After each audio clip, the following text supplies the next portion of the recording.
పనులు ప్రారంభమే.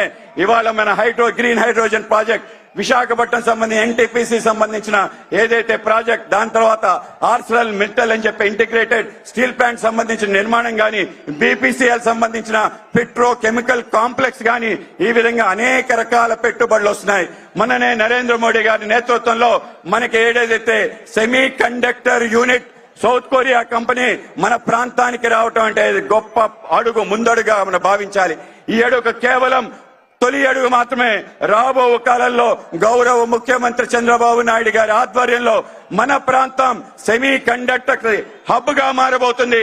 అనేక మందికి ఉపాధి, ఉద్యోగ అవకాశాలు సెమీ కండక్టర్ ఇండస్ట్రీ మన ప్రాంతానికి రావటం ద్వారా జరుగుతుందనే విషయం మనం గమనించాలి. ఇవాళ అదే కాకుండా మన ప్రాంతానికి కావలసిన అనేక రకాల అవసరాలు, ముఖ్యంగా మన ప్రాంతానికి సంబంధించిన జాతీయ రహదారుల యొక్క శ్రేణి సుమారు 1,30,000 కోట్లు, సుమారు 59 ప్రాజెక్టులు మన ప్రాంతంలో నిర్మాణం అవుతున్నాయి. ప్రతి ప్రాంతానికి అనుసంధానంగా జాతీయ రహదారుల నిర్మాణం కేంద్ర ప్రభుత్వం, రాష్ట్ర ప్రభుత్వం చే జరుగుతుందనే విషయం మనం గమనించాలి. 8 వర్కింగ్ పోర్ట్లు, ఇవాళ పోర్ట్ల నిర్మాణం ద్వారా మన దగ్గర ఉండే కెపాసిటీ సుమారు 3 రెట్లు పెరగబోతుంది.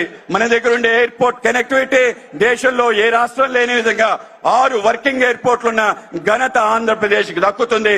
దీంతో పాటు మన ప్రాంతానికి సంబంధించిన పర్యాటక ఇతర అనేక రకాల అవసరాలు తీర్చే దిశగా అడుగులు పడుతున్నాయనే విషయం మనం తప్పనిసరిగా గమనించాలి.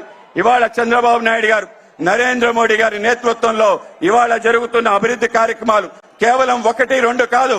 ఇవాళ బిడ్డ కడుపులో పుడిన వెంటనే ఏదైతే ప్రారంభమైన అంగన్వాడీ కేంద్రం నేపథ్యంలో మాతా శిశు సంక్షేమ కార్యక్రమాలు సంబంధించిన ఏవైతే అనేక రకాల కార్యక్రమాలు చేస్తున్నామో అప్పటి నుంచి అప్రతిహతంగా అనేక రకాల కార్యక్రమాలు చేసుకుంటూ ప్రతి వ్యక్తి జీవితంలో వెలుగులు నింపే విధంగా, మన ఆశలైన అన్ని ఆశలు తీర్చే విధంగా ఇవాళ ఒక గొప్ప ప్రయత్నం జరుగుతుందనే విషయం చివరికి మనిషి చనిపోయిన తర్వాత శ్మశానానికి వెళ్లే మహాప్రస్థానం వరకు ఇవాళ నిర్ణయించారు.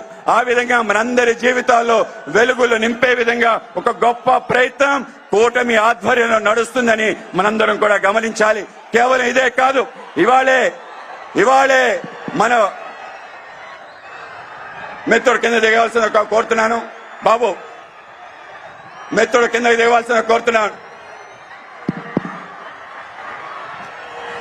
ఎవరు కూడా వీటిని ఎక్కే ప్రయత్నం చేయదు. ఇవాళ గమనించండి, ఇవాళ నరేంద్ర మోడీ గారి నేతృత్వంలో గౌరవ మన విత్త మంత్రి శ్రీ నిర్మలా సీతారామన్ గారు మొన్న ఆగస్టు 15వ తారీఖు ఎర్రకోట నుంచి కొత్త జిఎస్టి విధానాన్ని అమలు చేస్తున్నారు.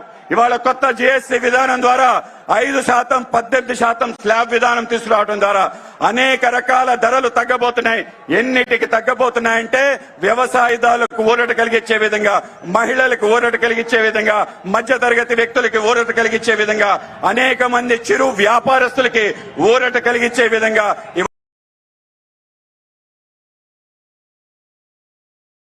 రాబోతుంది. ఈ యొక్క జిఎస్టి విధానం కారణంగా మన యొక్క ధరలు తగ్గబోతున్నాయి. సుమారు పాటు మన యొక్క ఏవైతే కూడా తగ్గబోతున్నాయనే విషయం మనం గమనించాలి. ఇవాళ నూతన జిఎస్టి విధానం గేమ్ చేంజర్ గా మారబోతుంది.